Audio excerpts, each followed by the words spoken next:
Kiki sniper, Kapixem, Yon pa men Matis.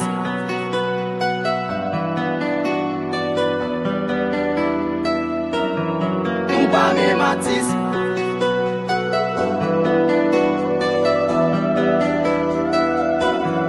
Yon pa men Matis.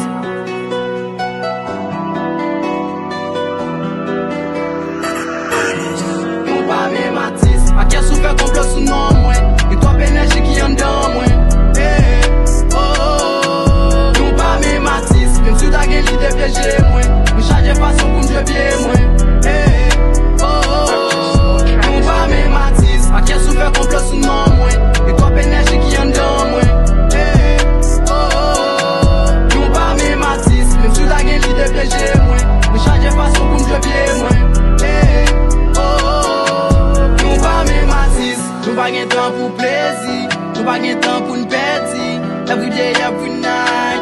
Working so time is money. No time to lose, no time to rest. I like if a fuck, nou vle gon lot vi. Nou pa vle bien pou mwen, nou pa vle gen pou mwen. Hey, si wap koui pa pansi wap kari pou fam dime. Kou fasi seri a pou pa jou wap wèm de bon. Se vwe nou kon a bi en realite, men mwen pou fan. Dako ap kritike mde don, pou pa fel de fam. Ou vle mwen mal, c'est bien. Ou vle moko, c'est bien. Ou vle fè hit, c'est bien. Ou vle batouin, c'est bien. Tout font poser, c'est parti, cause si ça c'est pas tout petit qui casse au pied. Sou pa vle mouye, kon est tête, ça pas le camper. Sou pas son rap, ok, mais kon nou pa le camper. Nou pa men Matis, ma ba nou rap kif. Pose bibi tout frère. La vie mwen c'est triste, tel l'homme c'est caprice. M'la pou n'ban kane. A kè sou fè complot sou nan mwen. Yon trop énergie qui yon dan mwen. Nou pa men Matis. Même si ta gen l'idée piégé mwen. Mwen chaje fason pou m'jwe bien mwen. Nou pa men Matis. A kè sou fè complot sou nan mwen. Yon trop énergie qui yon dan mwen. Nou pa men Matis. Même si ta gen l'idée piégé mwen. Mwen chaje fason pou m'jwe bien mwen.